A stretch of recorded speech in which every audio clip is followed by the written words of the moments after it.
అఖండ సౌభాగ్యాలనిచ్చే దైవం సూర్యభగవానుడు. సూర్యుడు లేనిదే భూమి లేదు, జీవకోటి లేదు.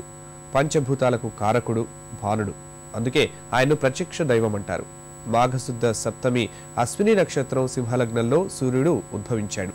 రథసప్తమిగా పిలిచే ఈ రోజున అరుణుణ్ణి ఆరాధిస్తే సకల శుభాలు కలుగుతాయని భక్తుల విశ్వాసం.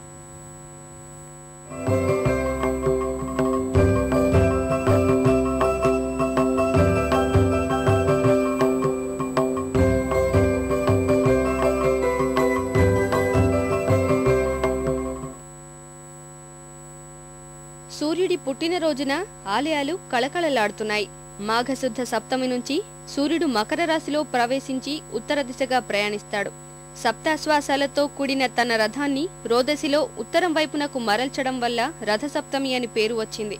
రథానికుండే 7 గుర్రాలు 7 రోజులకు, 12 చక్రాలు 12 నెలలకు ప్రతీకలు. సింహరాశి నుంచి కర్కాటక రాశి వరకు సాగే రథగమనం 360 రోజుల్లో ముగుస్తుంది.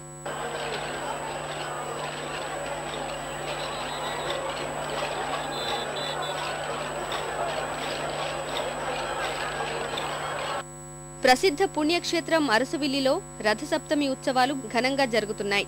అర్ధరాత్రి వేద మంత్రోచ్చారణ నడుమ అర్చకులు స్వామి ధ్రువమూర్తులకు పాలు, నదీ జలాలు, సుగంధ ద్రవ్యాలతో అభిషేకం చేశారు. శారదా పీఠాధిపతి స్వరూప నరేంద్ర సరస్వతి పట్టు వస్త్రాలు సమర్పించారు. రాష్ట్ర వ్యాప్తంగా తరలివచ్చిన భక్తులు సంప్రదాయాన్ని అనుసరిస్తూ జిల్లేడాకు, రేగుపళ్లు తలపై పెట్టుకుని ఇంద్రపుష్కరిణిలో పవిత్ర స్నానాలు చేశారు. చిక్కుడుకాయలతో రథం తయారు చేసి పిడకల మంటపై క్షీరాన్నం వండి నైవేద్యం పెట్టారు.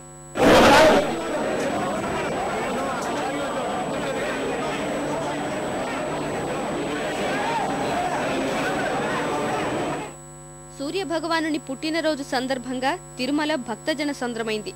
శ్రీనివాసుడు వివిధ వాహనాలపై భక్తులకు దర్శనమిస్తున్నారు. సూర్యప్రభ, చినశేష, గరుడ వాహనంపై భక్తుల గోవిందనామ స్మరణల మధ్య ఘనంగా ఊరేగారు. ఉత్సవాల సందర్భంగా శ్రీవారి ఆలయంలో ఆర్జిత సేవలను తితిదే రద్దు చేసింది.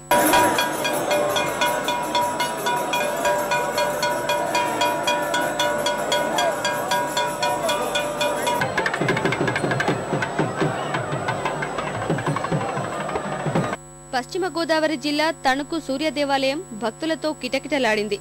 విశాఖ బీచ్ రోడ్డు కాళీమాత ఆలయం వద్ద క్రీడా భారతి ఆధ్వర్యంలో సూర్య నమస్కారాలు చేశారు. సూర్య నమస్కారాల వల్ల సంపూర్ణ ఆరోగ్యం, ఏకాగ్రత లభిస్తాయని విశ్వాసం. వివిధ జిల్లాల్లోనూ భక్తులు అరుణుడికి ప్రత్యేక పూజలు చేశారు.